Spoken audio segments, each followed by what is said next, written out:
చాలా కాలం క్రిందట మంచి తెలివితేటలు వివేకం ఉన్న ఒక రాజు ఉండేవాడు. అతడి పేరు ప్రతిష్ఠలు ఇతర రాజ్యాల వరకు పాకిపోయినవి. అనేక కాలాల్లో ఆరితేరిన కళాకారులు అతని మెప్పును పారితోషికం పొందేందుకు అతడి దర్బారుకు విచ్చేసేవారు. అందులో కొందరు తమ తెలివితేటలను ప్రదర్శించి రాజు వివేకాన్ని పరీక్షించడానికి కూడా దయచేసేవారు. ఒకరోజు ఒక కళాకారుడు రాజదర్బారుకు వచ్చాడు. తాను తయారు చేసిన 3 బొమ్మలను కూడా అతను తనతో కూడా తీసుకొచ్చాడు. వ్యత్యాసం లేకుండా ఒకేలా ఉండే 3 బొమ్మలను రాజు ముందు ఉంచుతూ, రాజా ఈ 3 బొమ్మలను జాగ్రత్తగా పరిశీలించేది. అందమైన బొమ్మో, ఏది వికారమైన బొమ్మో, ఏది అందంగా కాక వికారంగా కాక ఉన్నదో పరిశీలించి చెప్పండి అని ప్రార్థించాడు. కళాకారుడు మాటలు విన్న రాజు 3 బొమ్మలను చేత్తో పట్టుకొని పరిశీలించాడు. 3 బొమ్మలు ఒకేలా ఎత్తుగా ఉంటూ బరువులో కూడా సమంగా ఉండటం, అన్నింటి పోలికలు ఒకేలా ఉండటం రాజు గమనించాడు. ఆ 3 బొమ్మల్లో ఎలాంటి వ్యత్యాసాన్ని అతడు ఆ 3 బొమ్మలను జాగ్రత్తగా గమనిస్తున్నప్పుడు ఒక బొమ్మ 2 చెవులలో రంధ్రమున్న సంగతిని గుర్తించాడు. ఒక సూదిని రంధ్రాలున్న బొమ్మ చెవిలో ఒకవైపు ఉంచి ఆ బొమ్మను కదిలించాడు. సూది మరో చెవిలో సునాయాసంగా బయటకు వచ్చింది. మరో బొమ్మ చెవిలో మరియు నోటిలో రంధ్రం ఉండటాన్ని రాజు గమనించాడు. వెంటనే రాజు సూదిని చెవిలో దూర్చాడు. దూరచిన సూది నోటిగుండా బయటకు వచ్చింది. 3వ బొమ్మకు ఒక్క చెవిలో తప్ప మరెక్కడా రంధ్రాన్ని రాజు చేయలేకపోయాడు. ఆ చెవిలో దూర్చిన సూది బయటకు రాకుండా లోపలే ఉండటాన్ని రాజు గమనించాడు. తాను చేసిన పనులను గురించి రాజు గంభీరంగా ఆలోచించాడు. కాసేపైన తరువాత ఆ కళాకారుణ్ణి ఉద్దేశించి, మీరు చాలా తెలివిగలిగిన కళాకారులు అని అభినందించాడు.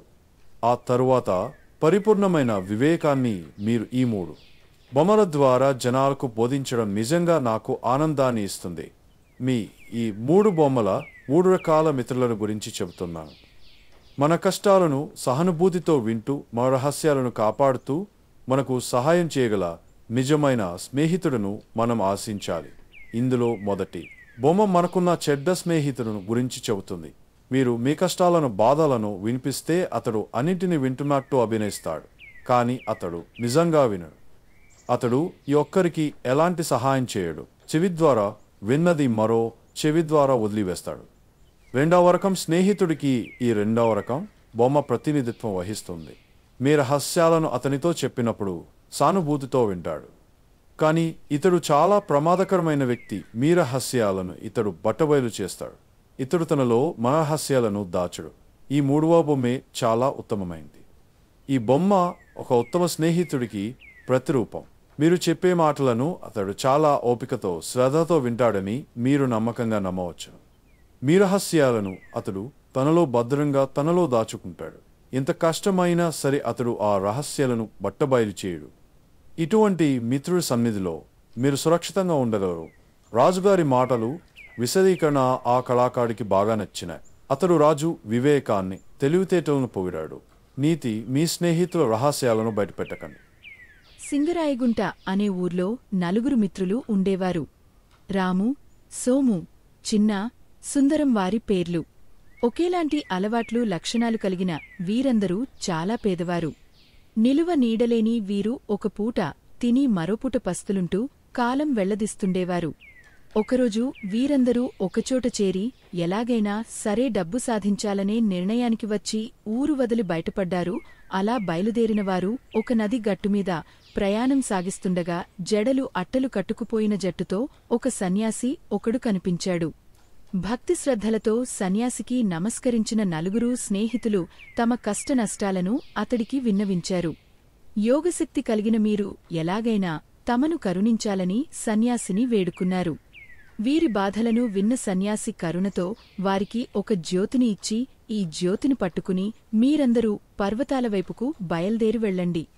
చేతిలో నుండి జ్యోతి ఎక్కడ కింద పడితే అక్కడ భూమిని త్రవ్వారంటే మీకు కావాల్సినంత ధనం లభిస్తుంది. దాంతో మీరందరూ సంతోషంగా జీవించండి అంటూ దీవించాడు. జ్యోతిని పట్టుకుని సంతోషంతో మునిగిపోతూ 4 స్నేహితులు దగ్గర్లోని పర్వతాల వైపుకు నడవటం ప్రారంభించారు. అలా వెళ్తుండగా వారి చేతిలోని జ్యోతి ఒకచోట కింద పడిపోయింది.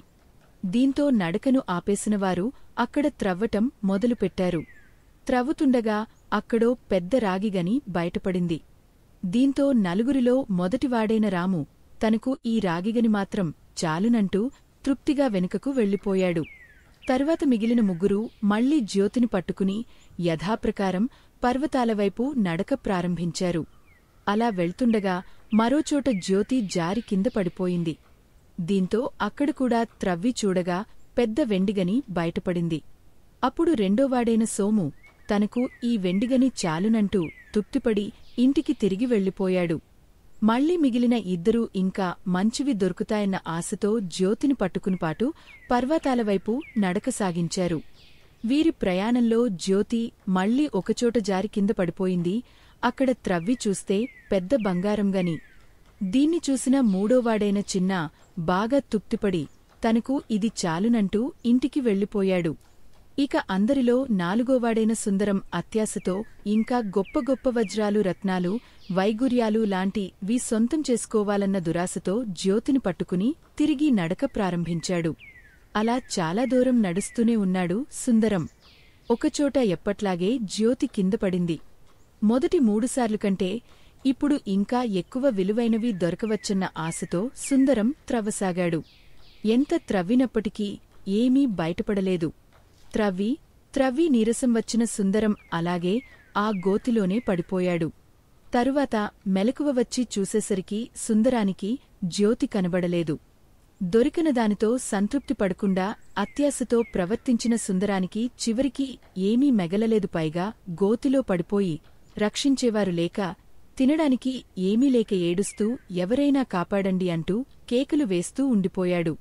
దొరికిన వాటితో సంతృప్తిపడిన అతడి ముగ్గురు స్నేహితులైన రాము, సోము, చిన్నాలు సంతోషంగా జీవితం గడపసాగారు. కాబట్టి దురాశ దుమఖానికి చేటన విషయం ఈ కథ ద్వారా అర్థమైంది కదూ. అలాగే మీరందరూ ఈ కథలోని నీతిని ఎల్లప్పుడూ గుర్తుపెట్టుకుని జీవితాన్ని ఆనందమయం చేసుకోవాలి. అనగానగా ఒక రాజు ఉండేవాడు. ఆ రాజుకు కొత్త విషయాలను తెలుసుకోవడమంటే చాలా ఇష్టం.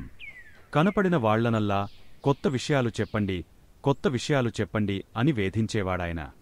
ఎవరైనా గొప్ప విషయాన్ని చెబితే వాళ్లకు ఏదో ఒక బహుమానం ఇచ్చేవాడు.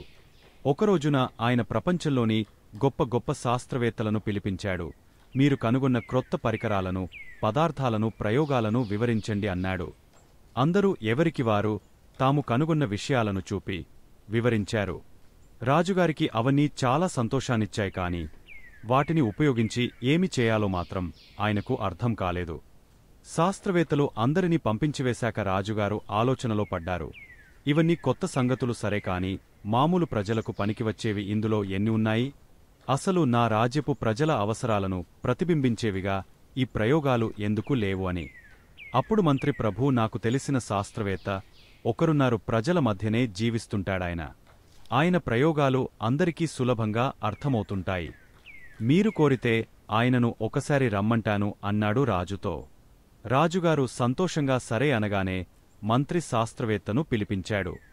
శాస్త్రవేత్త బల్లమీద ఒక గాజు కుప్పెను పెట్టాడు. ఆ కుప్పెలో ఒక ఈగ ఎగురుతున్నది. దానికి 6 కాళ్లు ఉన్నాయి. రాజుగారికి ఈగను చూపించి శాస్త్రవేత్త ఆ ఈగకు ఒక కాలు తీసేశాడు. ఈగ కొంచెంసేపు బాధపడి ఆపైన మళ్లీ ఎగరసాగింది. శాస్త్రవేత్త ఒక్కటొక్కటిగా దాని కాళ్లు తీసేస్తూ వచ్చాడు. చివరికి అది ఇక ఎగరలేక ఒకే చోట కూలబడింది. రాజుగారికి ఈగ పరిస్థితిని చూసి కళ్లలో నీళ్లు వచ్చాయి. అప్పుడు శాస్త్రవేత్త, ప్రభూ, ఈగ పరిస్థితిని చూసి తమకు బాధ కలిగిందని తెలుస్తూనే ఉన్నది. అయితే తమరు గమనించాల్సింది వేరే ఉన్నది. ఈగ మన రాజ్యంలో రైతును సూచిస్తున్నది. పశువులు, నీళ్లు, విత్తనాలు, శ్రమశక్తి, భూమి గిట్టుబాటు ధర 6 రైతుకు 6 కాళ్లలాంటివి. ప్రస్తుతం మన రాజ్యంలో రైతుకు ఇవన్నీ ఒక్కటొక్కటిగా దూరమైపోతున్నాయి. రైతులు ఏమీ చేయలేక చతికిలబడిపోతున్నారు. దీన్ని మీ దృష్టికి తేవటం కోసం ఇలా చేయవలసి వచ్చింది, క్షమించాలి అన్నాడు. తన రాజ్యంలో రైతుల కష్టాలేంటో తెలుసుకున్న రాజుగారు వెంటనే సంక్షేమ కార్యక్రమాలు చేపట్టారు. వ్యవసాయానికి పెద్ద పీట వేశారు. రైతుల స్థితిని మెరుగుపరచారు. రామాపురం అనే పల్లెటూర్లో జోగయ్య అనే రైతు ఉన్నాడు. భార్య, పిల్లలతో చూడముచ్చటైన కుటుంబం అతడిది. అతడికి రాము అనే 10 ఏళ్ల కొడుకు, భాగ్య అనే 5 ఏళ్ల కూతురు అంటే పంచప్రాణాలు. తనకున్న కొంత పొలంలో వ్యవసాయం చేసే జోగయ్య చిన్నపాటి గొర్రెల మందను కూడా పెంచుతుండేవాడు. ఒకరోజు పొలం పని చేసే కూలీలతో పొలానికి వెళ్తూ పాటు గొర్రెల మందని తోలుకుని పొలానికి వెళ్లాడు జోగయ్య. అంతేగాకుండా తాను పొలం పనులు చూసుంటుంటే గొర్రెలకు కాపలా ఉంటాడని కొడుకును కూడా పొలానికి తీసుకువచ్చాడు. నాయనా రాము, నేను పక్కనే కూలీలతో పొలం పని చేయిస్తూ ఉంటాను. నువ్వు గొర్రెల మందను జాగ్రత్తగా గమనిస్తూ ఉండు అని చెప్పాడు జోగయ్య. కాని ఇక్కడకు అప్పుడప్పుడు పెద్ద పులి వస్తూ ఉంటుంది కాబట్టి చాలా జాగ్రత్తగా ఉండాలని హెచ్చరికగా చెప్పాడు. ఒకవేళ పులి వచ్చినట్లయితే గట్టిగా కేకలు వేయమని చెప్పి కూలీలతో పనులు చేయించటంలో మునిగిపోయాడు జోగయ్య. అసలే ఆకతాయి కుర్రాడైన రాము తండ్రిని ఆటపట్టించాలని అనుకున్నాడు. అనుకున్నదే తడవుగా నాన్నా నాన్నా పెద్ద పులి వచ్చింది అంటూ పెద్దగా అరిచాడు. నిజంగానే పులి వచ్చిందేమో అనుకున్న జోగయ్య కూలీలతో కలిసి పెద్ద పెద్ద కర్రలు గడపారలతో పరుగు పరుగున వచ్చాడు. ఇది చూసిన రాము, నాన్నా పులి లేదు, ఏమీ లేదు, ఊరికే మిమ్మల్ని ఆటపట్టించాలని కేకలు వేశానని చెప్పాడు. దీంతో కోప్పడిన జోగయ్య ఇలాంటి పని ఇంకెప్పుడూ చేయవద్దని రాముని హెచ్చరించి కూలీలతో కలిసి వెళ్ళిపోయాడు. మరికొంతసేపు కిమ్మనకుండా ఉన్న రాము మళ్ళీ నాన్నా నాన్నా పెద్ద పులి వచ్చింది అంటూ కేకలు వేశాడు. ఈసారి కూడా నిజమేననుకున్న జోగయ్య కర్రలు గడపారలతో ఉరికి వచ్చాడు. అయితే ఈసారి కూడా ఆటపట్టించేందుకే కేకలు వేశానని రాము చెప్పడంతో చెంప పగులగొట్టిన జోగయ్య కోపంగా వెళ్ళిపోయాడు. రాము బాధతో ఏడుస్తూ కూర్చుని గొర్రెలవైపు చూస్తుంటే నిజంగానే పులి వచ్చింది. నాన్నా నాన్నా, ఈసారి నిజంగానే పెద్ద పులి వచ్చింది అంటూ గట్టిగా కేకలు వేస్తూ అరచి చెప్పాడు. ఎంత అరచి చెప్పినప్పటికీ జోగయ్య, కూలిపనివాళ్లు ఎవరు కూడా రాము మాటలను పట్టించుకోలేదు. ఈసారి కూడా మళ్లీ అబద్ధాలు చెబుతున్నాడని అనుకున్న వారందరూ ఊరకుండిపోయారు. ఈలోపు గొర్రెల మందలో జొరబడ్డ పెద్దపులి గొర్రెపిల్లను ఒకదానిని మెడకరచి ఈడ్చుకుని వెళ్ళిపోయింది. జరుగుతున్న దాన్ని బిక్కచచ్చిపోయి చూస్తున్న రాము భయంతో వణకసాగాడు. ఏదో వేళాకోళానికి నవ్వులాట కోసం చిన్న అబద్ధం చెబితే అది నిజంగానే నిజమైందని మనసులోనే అనుకున్న రాము బాధతో ఏడ్వసాగాడు. ఇంకెప్పుడు వేళాకోళానికి కూడా అబద్ధం చెప్పకూడదని గట్టిగా నిర్ణయించుకున్నాడు. కాబట్టి హాస్యానికైనా అబద్ధం ఆడరాదు అనే గొప్ప సత్యాన్ని, నీతిని ఈ రాము కథ ద్వారా తెలుసుకున్నాం. పసిప్రాయంలోనే తల్లిదండ్రులను పోగొట్టుకున్న సీనయ్యను ఓ అవ్వ చేరదీసి ఆప్యాయంగా పెంచి పెద్ద చేసింది. అదే ఊర్లోని ఆలెలో పనిచేసే అవ్వకు ఆ గ్రామస్తులు తృణమో పనమో సమర్పించుకునేవాళ్లు. అవ్వ ఉండేందుకు ఊరి చివర్లో ఓ గుడిసెను కూడా వేయించారు. దాంట్లోనే అవ్వ, శివయ్య జీవనం గడిపేవారు. అవ్వ కష్టపడి సీనయ్యను పెంచేది కాని వాడిని ఏమాత్రం కష్టపడనిచ్చేది కాదు. దీంతో సీనయ్య సోమరిపోతుగా తయారయ్యాడు. అందరూ పనికిరానివాడిని తిడుతుంటే వాడు కోపంతో తిరగబడేవాడు. ఎలాగైనా సరే సీనయ్యను ప్రయోజకుడిని చేయాలనుకున్న అవ్వ చదువు సంధ్యలు నేర్పించేందుకు బడిలో చేర్పించింది. అయితే బడిలో పిల్లలను కొడుతున్నాడన్న కారణంతో పంతులు వాడిని బడికి రానివ్వలేదు. దాంతో చదువు సాగకపోగా వాడి మొరటుతనం పెరగసాగింది. ఒకరోజు అవ్వకు ఉన్నట్టుండి ఆరోగ్యం చెడి మంచం పట్టింది. తాను చనిపోవడం తప్పదనుకున్న ఆమె మనవని దగ్గరికి పిలిచి, నాయనా శివయ్య, అందరూ నిన్ను పనికిమాలినవాడివని గేలి చేస్తున్నందుకు మాడపడి వాళ్లమీద తిరగబడి గొడవలు తెచ్చుకోవద్దు. ఈ సృష్టిలో పనికిమాలినదంటూ ఏది ఉండదు. దేని ప్రయోజనం దానికి ఉంటుంది. ఈరోజు ఇలా అన్నవరే రేపు నిన్ను మంచివాడివి అంటారు. ఆ దేవుడే నీకు రక్షగా ఉంటాడు అని చెప్పి కన్ను మూసింది. అవ్వ పోయాక ఊరిజనం సీనయ్యను మరింత చులకనగా చూడసాగారు. దీంతో ఈ ఊర్లో నుంచి బయటికి వెళ్లిపోయి అవ్వ చెప్పినట్లుగా ప్రయోజకుడే తిరిగి వచ్చి అందరి దగ్గర మెప్పు పొందాలని అనుకున్నాడు. గుడిసెలో ఒక మూలగా అవ్వ వాడిన చింకి గోతాం, దాని పక్కన గూట్లో సూది కనిపించాయి. వాటిని చూడగానే ఈ సృష్టిలో పనికిరానిదంటూ ఏదీ లేదు అని చెప్పిన అవ్వమాటలు గుర్తుకు రాగా అక్కడ్నించి బయటపడ్డాడు. అలా వెళ్తుండగా ఒక అడవిలో ఓ పెళ్లి బృందాన్ని బందిపోటు దొంగల నుంచి కాపాడడంతో సీనయ్యను మెచ్చుకుంటూ వాళ్లు 10 కాసుల బంగారు నాణేలను బహుమతిగా ఇచ్చారు. బంగారు కాసులు వచ్చిన ఉత్సాహంతో సీనయ్య వేగంగా నడవసాగాడు. అడవిదాటి కొంత దూరం పోయేసరికి వాడికి ఒక మామిడితోపులో కొంతమంది గుసగుసలాడుతూ మాట్లాడుకోవడం కనిపించింది. దగ్గరికెళ్లిన సీనయ్య సంగతేంటని అడిగాడు. మహారాజా, వారిని చూసి తిరిగి వస్తున్న మా జమీందారు భోజనం కోసం ఇక్కడ విడిది చేశారు. కాళ్లు కడుక్కునేందుకు చెప్పులు విడిచినప్పుడు ముళ్ళు గుచ్చుకుపోయింది. ఎలా తీయాలో మాకు పాలుపోవడం లేదని చెప్పారు సేవకులు. ఓస్ ఇంతేనా అంటూ తన దగ్గరున్న సూదిని తీసి ముందుకెళ్లిన సీనయ్య జమీందారు కాలినుంచి ముళ్ళును సునాయాసంగా తీసిపారేశాడు. దీంతో ముళ్ళు బాధ నుంచి బయటపడ్డ జమీందారు మెచ్చుకున్నాడు. ఈలోగా అటువైపే వెళ్తోన్న పెళ్లి బృందం వాళ్లు కూడా సీనయ్య చేసిన సహాయం గురించి జమీందారుకి చెప్పారు. విషయం విన్న జమీందారు మరింతగా సంతోషిస్తూ సీనయ్య వివరాలు అడిగ తెలుసుకుని మీ ఊరు మా జమీనులో భాగమే. కొంతకాలంగా ఆ ఊర్లో సెస్తులు సరిగా వసూలు కావటం లేదు. మా అధికారులకు నీ సహాయం కావాలి. వారికి సహాయకుడిగా నీకు ఉద్యోగం ఇస్తాను, చేరుతావా అని అన్నాడు జమీందారు. పట్టరాని సంతోషంతో సీనయ్య సరేనన్నాడు. కొన్ని సంవత్సరాల తరువాత సెస్తులు వసూలు చేసే అధికారికి సహాయంగా తన గ్రామానికి వెళ్లిన అతడిని గ్రామస్థులంతా చాలా గౌరవంగా సీనయ్యగారు అంటూ పిలవడం చూసి ఆశ్చర్యపోయాడు. ఈరోజు హేళన చేసిన వారే రేపు నిన్ను చూసి ప్రయోజకుడివని మెచ్చుకోగలరు అంటూ అవ్వ ఇచ్చిన దీవెనలో మనసులో మెదలగా లోలోపలే సంతోషంతో పొంగపోయాడు సీనయ్య. కాకతీయ రాజులకు, మధురైకి చెందిన పాండ్యరాజులకు ఆధిపత్యం కోసం ఎప్పుడూ గొడవలు జరుగుతూ ఉండేవి. అయితే అంగబలంలోనూ అర్ధబలంలోనూ బాగా బలంగా ఉన్న కాకతీయరాజు గణపతిదేవుడు పాండ్యరాజులను ఓడించి వారిని తనకు సామంతులుగా చేసుకోవాలని అనుకుంటుండేవాడు. ఒకరోజు గణపతిదేవుడికి అవకాశం రానే వచ్చింది. యుద్ధం కోసం తయారవమని తన సేనాధిపతికి ఆయన కబురు పంపించాడు. అయితే అప్పటికే అనేక యుద్ధాలు చేసి అలసిపోయి ఉన్న సైనికులు అందుకు సన్నద్ధంగా లేరని రాజుకు చెప్పాడు సేనాధిపతి. ఇలాంటి సమయంలో యుద్ధానికి వెళితే అపజయం పాలవాల్సి వస్తుందేమోనన్న అనుమానాన్ని కూడా ఆయన వ్యక్తం చేశాడు. అయితే పాండ్యరాజులను ఓడించేందుకు మంచి అవకాశం ఇప్పుడే వచ్చిందని, దీన్ని పోగొట్టుకోదలుచుకోలేదని చెప్పిన గణపతిదేవుడు యుద్ధానికి ఖచ్చితంగా వెళ్లాల్సిందేనని ఆజ్ఞాపించాడు. ఇలాగైతే తాము లొంగిపోవటం ఖాయమని రాజుకు అవమానం జరుగక తప్పదనుకుంటూ సైన్యం సేనాధిపతి వెంట యుద్ధానికి బయలుదేరింది. సేనాధిపతి సైన్యంతో కలిసి యుద్ధానికి బయలుదేరిన గణపతిదేవుడు దారిలో సైనికులు వాళ్లలో వాళ్లు గుసగుసలాడుకోవటం గమనించాడు. గెలుపు సాధించే నమ్మకం సైనికులు ఎవరిలోనూ లేదని గ్రహించిన ఆయన వారిలో ఆత్మవిశ్వాసం కలిగించే ఉద్దేశ్యంతో ఒక అమ్మవారి ఆలయం ఎదుట గుర్రాన్ని ఆపాడు. గుడి లోపలికి వెళ్లి అమ్మవారికి నమస్కరించి బయటకు వచ్చిన రాజు, ఇప్పటికే అలసిపోయి ఉన్న మీరు ఈ యుద్ధంలో గెలవలేమని అనుకుంటున్నారు కదూ, ఈ విషయంలో అమ్మవారి సంకల్పం ఎలా ఉందో తెలుసుకుందాం రండి అంటూ పిలిచాడు. ఒక నాణెము తీసి చూపించి, బొమ్మ బొరుసు వేస్తాను, నాణెముపై గల రాజముద్రిక పడిందంటే అమ్మవారు మనల్ని దీవించినట్లే, విజయం మనదే, అదే బొరుసు పడితే మనం వెనక్కి వెళ్లిపోదాం అంటూ నాణెంపైకి ఎగురవేశాడు. అంతే, నాణంపై రాజముద్రిక కనిపించింది. నాణెముపై రాజముద్రిక కనిపించగానే సైనికులలో ఒక్కసారిగా ఉత్సాహము ఊరకలు వేసి గంగా ప్రవాహంలా సైన్యము ముందుకు సాగింది. గెలుపు తమదేననే ఆత్మవిశ్వాసంతో శత్రు సైనికులను చీల్చి చెండాడారు. రాజు గణపతిదేవుడు మధురై పాండ్యరాజులతో తలపడి వారిని చిత్తుగా ఓడించి వారి మిత్రరాజు కొప్పెరుజంగను తనకు దాసోహమయ్యేటట్లు చేసుకున్నాడు. యుద్ధంలో విజయానంతరం సైనికులంతా సంతోషంలో మునిగి ఉండగా రాజు వద్దకు వచ్చిన సేనాధిపతి యుద్ధానికి సంసిద్ధంగా లేని సైన్యం చేతనే యుద్ధం చేయించి విజయం సాధించడం ఆశ్చర్యంగా ఉంది ప్రభూ అని అన్నాడు. అప్పుడు గణపతిదేవుడు నవ్వుతూ తాను అమ్మవారి గుడి దగ్గర వేసిన బొమ్మ బొరుసు వెండి నాణేన్ని చూపించాడు.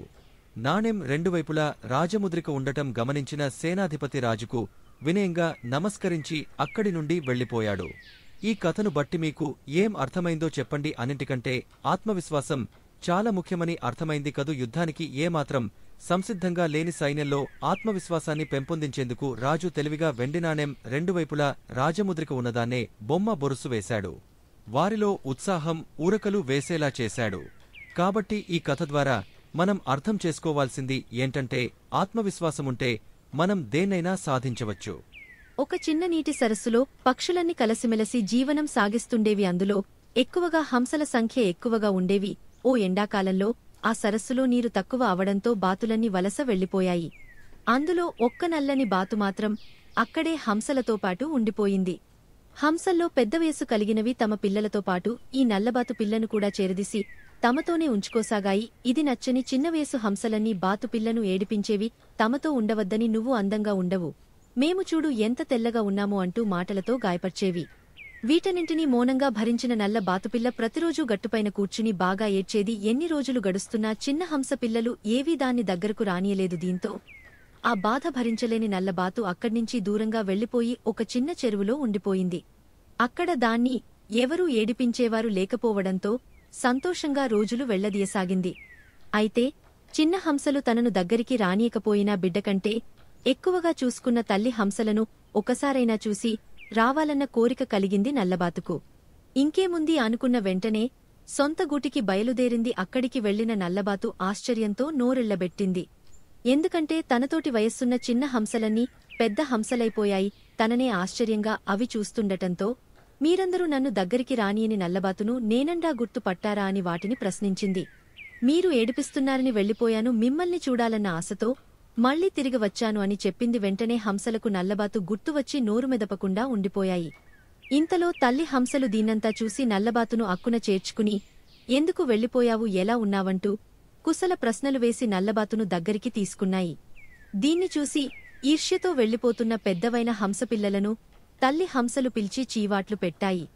మీరంతా బయటకు కనిపించే అందాన్నే చూస్తున్నారు, మనసును చూడటం లేదు. రంగు నల్లనైనప్పటికీ బాతుకు మనమందరమంటే ఎంతో ప్రేమ. మనం మర్చిపోయినప్పటికీ మనల్ని గుర్తుపెట్టుకుని అంత దూరం నుంచి వెతుక్కుంటూ వచ్చింది. అలాంటిదాన్ని బాధపెట్టడం మంచిది కాదు. ఇప్పుడు మీరు చిన్నపిల్లలు కాదు, పెద్దవాళ్లు అయినారు, మంచి చెడ్డలు ఆలోచించాలంటూ బుద్ధి చెప్పాయి తల్లి హంసలు. దీంతో చేసిన తప్పును తెలుసుకున్న హంస పిల్లలు తమను మన్నించమని నల్లబాతును కోరాయి. నల్లబాతు సంతోషంగా వాటిని స్వీకరించటంతో ఆనందంగా నీళ్లలోకి గంతులు వేసుకుంటూ చేపలు పట్టేందుకు వెళ్లిపోయాయి. ఇక అప్పటినుంచి అవన్నీ కలసిమెలసి ఐకమత్యంతో సంతోషంగా జీవనం గడపసాగాయి. జోగయ్య అనే రైతు ఉన్నాడు. భార్య పిల్లలతో చూడముచ్చటైన కుటుంబం అతడిది. అతడికి రాము అనే 10 ఏళ్ల కొడుకు, భాగ్య అనే 5 ఏళ్ల కూతురు. అంటే పంచప్రాణాలు తనకున్న కొంత పొలంలో వ్యవసాయం చేసే జోగయ్య చిన్నపాటి గొర్రెల మందను కూడా పెంచుతుండేవాడు. ఒకరోజు పొలం పని చేసే కూలీలతో పొలానికి వెళ్తూ పాటు గొర్రెల మందని తోలుకుని పొలానికి వెళ్లాడు జోగయ్య. అంతేగాకుండా తాను పొలం పనులు చూసుంటుంటే గొర్రెలకు కాపలా ఉంటాడని కొడుకును కూడా పొలానికి తీసుకువచ్చాడు. నాయనా రాము, నేను పక్కనే కూలీలతో పొలం పని చేయిస్తూ ఉంటాను, నువ్వు గొర్రెల మందను జాగ్రత్తగా గమనిస్తూ ఉండు అని చెప్పాడు జోగయ్య. కాని ఇక్కడకు అప్పుడప్పుడు పెద్ద పులి వస్తూ ఉంటుంది కాబట్టి చాలా జాగ్రత్తగా ఉండాలని హెచ్చరికగా చెప్పాడు. ఒకవేళ పులి వచ్చినట్లయితే గట్టిగా కేకలు వేయమని చెప్పి కూలీలతో పనులు చేయించటంలో మునిగిపోయాడు జోగయ్య.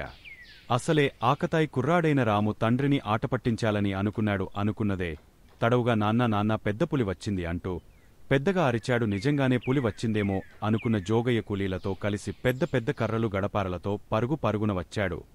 ఇది చూసిన రాము, నాన్న పులి లేదు, ఏమీ లేదు, ఊరికే మిమ్మల్ని ఆటపట్టించాలని కేకలు వేశానని చెప్పాడు. దీంతో కోప్పడిన జోగయ్య ఇలాంటి పని ఇంకెప్పుడు చేయవద్దని రాముని హెచ్చరించి కూలీలతో కలిసి వెళ్లిపోయాడు. మరికొంతసేపు కిమ్మనకుండా ఉన్న రాము మళ్లీ నాన్న పెద్ద పులి వచ్చింది అంటూ కేకలు వేశాడు. ఈసారి కూడా నిజమేననుకున్న జోగయ్య కర్రలు గడపారలతో ఊరికి వచ్చాడు. అయితే ఈసారి కూడా ఆటపట్టించేందుకే కేకలు వేశానని రాము చెప్పడంతో చెంప పగులగట్టిన జోగయ్య కోపంగా వెళ్లిపోయాడు. రాము బాధతో ఏడుస్తూ కూర్చుని గొర్రెలవైపు చూస్తుంటే నిజంగానే పులి వచ్చింది నాన్న, ఈసారి నిజంగానే పెద్ద పులి వచ్చింది అంటూ గట్టిగా కేకలు వేస్తూ అరచి చెప్పాడు. ఎంత అరచి చెప్పినప్పటికీ జోగయ్య కూలిపనివాళ్లు ఎవరు కూడా రాము మాటలను పట్టించుకోలేదు. ఈసారి కూడా మళ్లీ అబద్ధాలు చెబుతున్నాడని అనుకున్న వారందరూ ఊరకుండిపోయారు. ఈలోపు గొర్రెల మందలో జొరబడ్డ పెద్దపులి గొర్రెపిల్లను ఒకదానిని మెడకరచి ఈడ్చుకుని వెళ్లిపోయింది. జరుగుతున్నదాన్ని బిక్కచచ్చిపోయి చూస్తున్న రాము భయంతో వణకసాగాడు. ఏదో వేళాకోళానికి నవ్వులాట కోసం చిన్న అబద్ధం చెబితే అది నిజంగానే నిజమైందని మనసులోనే అనుకున్న రాము బాధతో ఏడ్వసాగాడు. ఇంకెప్పుడు వేళాకోళానికి కూడా అబద్ధం చెప్పకూడదని గట్టిగా నిర్ణయించుకున్నాడు. కాబట్టి హాస్యానికైనా అబద్ధం ఆడరాదు అనే గొప్ప సత్యాన్ని, నీతిని ఈ రాము కథ ద్వారా తెలుసుకున్నాం. యువకుడైన రామానుజులు పాత సామగ్రిని అమ్ముతూ జీవనం గడిపేవాడు. ఇతను పాత పాత్రలు కొంటూ కొత్త పాత్రలను అమ్ముతూ న్యాయమైన వ్యాపారిగా మంచి పేరుగడించాడు. రామానుజులు నివసించే ఊర్లోనే పాత సామగ్రిని కొని అమ్మే మరో వ్యాపారైన సీనయ్య కూడా ఉండేవాడు. ఇతను చాలా పిసినారి అయినప్పటికీ రామానుజులు, సీనయ్యలు ఇద్దరు కలిసి ఊర్లు తిరుగుతూ వ్యాపారం చేసేవారు. అలా ఒకరోజు వ్యాపారం కోసం సీతాపురం అనే ఊరికి చేరుకుని చెరో వీధికి వెళ్లారు. ఆ ఊర్లోని ఒక వీధిలో సూరయ్య కుటుంబం నివసిస్తూ ఉంటుంది. సూరయ్య వాళ్లు ఒకప్పుడు బాగా ధనికులే అయినా ప్రస్తుతం బాగా చితికిపోయారు. ఆ కుటుంబానికి చెందిన కొడుకులు, అన్నదమ్ములు సంపద అంతా ఖాళీ అవడంతో కటిక దారిద్ర్యంలో మునిగిపోయి చిన్న చితక పనులు చేసుకుంటూ జీవిక గడిపేస్తుంటారు. అయితే వారి వద్ద అనేక పాత్రలున్నాయి. వాటిలో ఒకటి బంగారు పాత్ర. బాగా బతికిన రోజుల్లో సూరయ్య దాన్ని ఉపయోగించి ఉంటాడు. పేదవారు అవడంతో దాన్ని వాడకుండా పక్కన పెట్టేయడంతో అది మరకలు పట్టి ఉండటం వల్ల దాన్ని ఎవరు బంగారు పాత్ర అనుకోరు. ఆ ఇంటి ఆడవాళ్లకు కూడా అది బంగారు పాత్ర అని తెలియదు. అదే వీధిలోకి వ్యాపారం కోసం వచ్చిన సీనయ్య పాత పాత్రలు తీసుకుని కొత్తవి ఇస్తామంటూ అరుస్తూ వస్తుంటాడు. దీన్ని చూసిన సూరయ్య కుటుంబంలోని పెద్దావిడ అతడిని పిలిచింది. కూర్చోమని చెప్పి అతడి చేతికి బంగారు పాత్రను ఇచ్చి, బాబు దీన్ని తీసుకుని మా అమ్మాయికి ఏమైనా ఇవ్వు అని అడిగింది.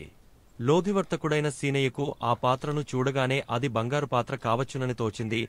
అతను దాన్ని తిరిగేసి బోర్లవేసి తిప్పి తిప్పి చూసి కడ్డీతో గీరి అది బంగారమేనని రూజి చేసుకున్నాడు. వెంటనే దాన్ని కాజేసేందుకు పథకం వేసి, దీనికి ఏం వస్తుందమ్మా, ఇదేం అంత వెల చేయదు అంటూ ఆ పాత్రను విసిరేసి లేచి వెళ్లిపోయాడు. మరి కాసేపటికి ఇంటి దారిలోనే రామానుజులు పాత్రలు అమ్ముతూ వస్తాడు. అది చూసిన సూరయ్య ఇంట్లోని పెద్దావిడ రామానుజులును పిలిచింది. కూర్చోబెట్టి లోనికెళ్లి బంగారు పాత్రను తీసుకొచ్చి ఇచ్చి మారుకు ఏమైనా ఇవ్వమని అడిగింది.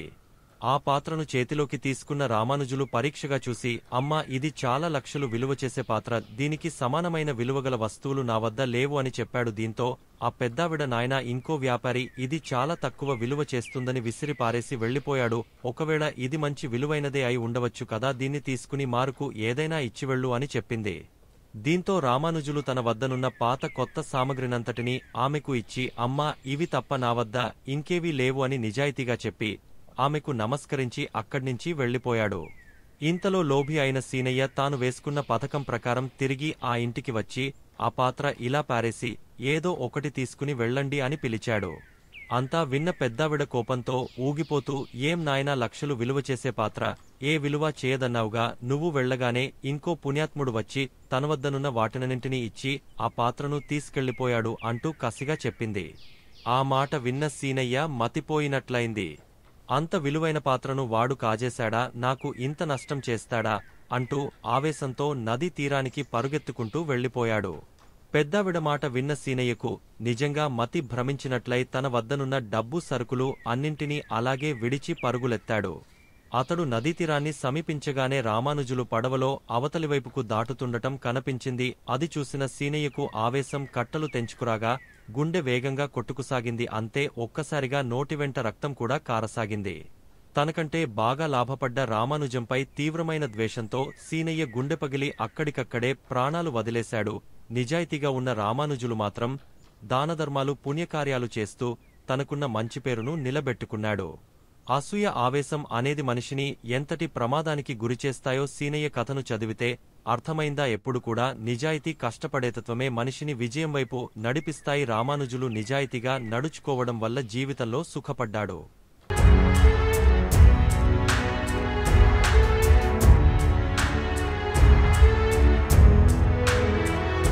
మీరు మరిన్ని వీడియోలు చూడాలంటే మన ఛానల్ను సబ్స్క్రైబ్ చేయండి. పక్కనున్న బెల్ ఐకాన్ని ప్రెస్ చేయండి.